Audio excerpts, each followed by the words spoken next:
Cool.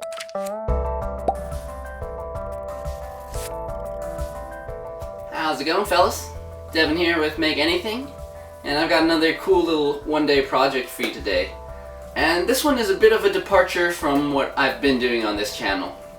So yes, if you read my name, this is a 3D printing channel, and it will continue to primarily be a 3D printing channel. But sometimes, very rarely, those situations come along where 3D printing may not necessarily be the best answer. Well, here's the deal. I lost my wallet about a week ago. It sucks. I had just bought a new wallet, and I had just the day before gotten a new driver's license.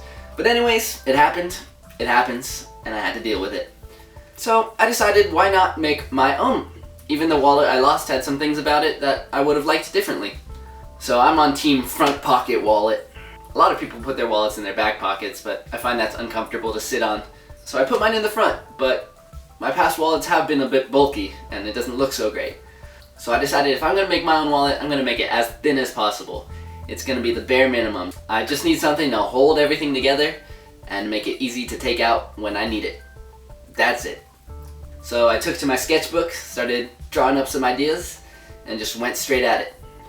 So here are my sketches, and they're basically just based on the existing materials I had with me. I've got a nice thin leather, elastic band, and a sewing machine. So here's that leather, and basically my idea just consists of a single pocket and an elastic band that holds everything together. So I gathered together the amount of cards and cash that I would normally carry, and I used that as a reference to figure out how large I want to cut my leather.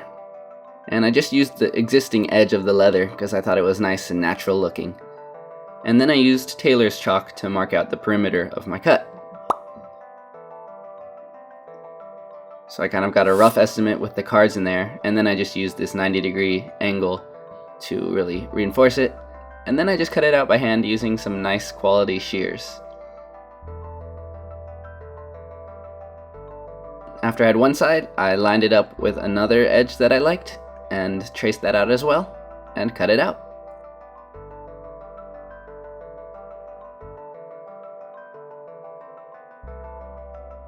The final thing I had to size up was the elastic band, so I just wrapped it around all the material to figure out how tight I want it.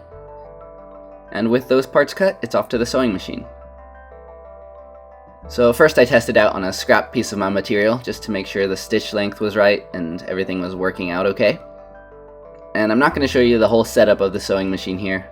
If you're hoping to do this yourself, you're going to have to learn some of the basics of sewing yourself, because every machine is kind of different, and just getting the thread set up can be confusing on a lot of machines.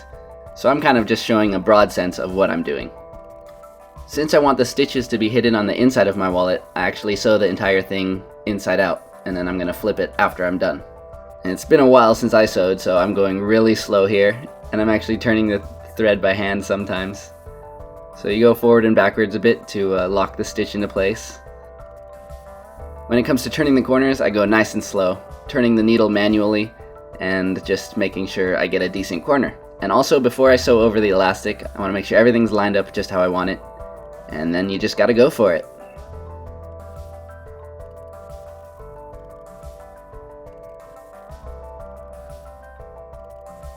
And basically I make my stitches about a 1/4 inch in from the edge, and that gives you a nice strong piece. Then I go back and forth at the end to finish off that stitch, and I trim off the excess thread. So now that I'm done, I go ahead and turn the wallet right side out. And then I did a little trim here at the top so that the edges of both sides really line up.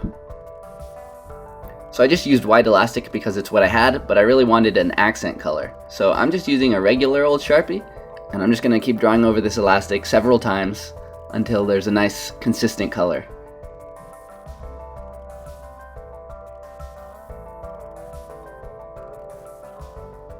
And because Sharpie bleeds, I use this mat board to make sure that I'm not accidentally getting ink on the leather or anywhere else.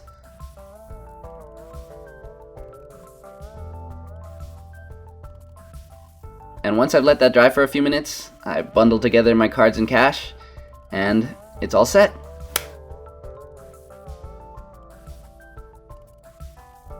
Nice and thin, just like I was hoping.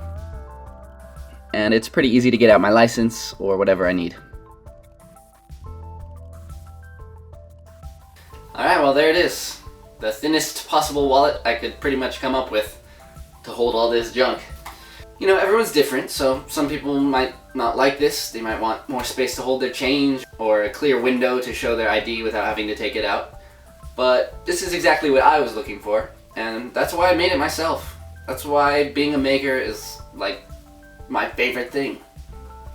Let me know what you guys think. I really like this, and I think if I reinforced it a bit more and used actual colored elastic and not just a Sharpied version, I think this would make a nice product. So if a lot of you like it, maybe I'll start up a Kickstarter campaign or a little online shop or something, because this is actually better than anything I could have found online, considering what I wanted. And it's got that wonderful leathery smell. Anyways, that's it for this one. Thanks as always for watching. If you like what I'm doing, make sure to subscribe and check out my other videos if you haven't already. Maybe the greatest thing about making your own wallet versus buying one is that afterwards, you still have money to put in the wallet. Isn't that something?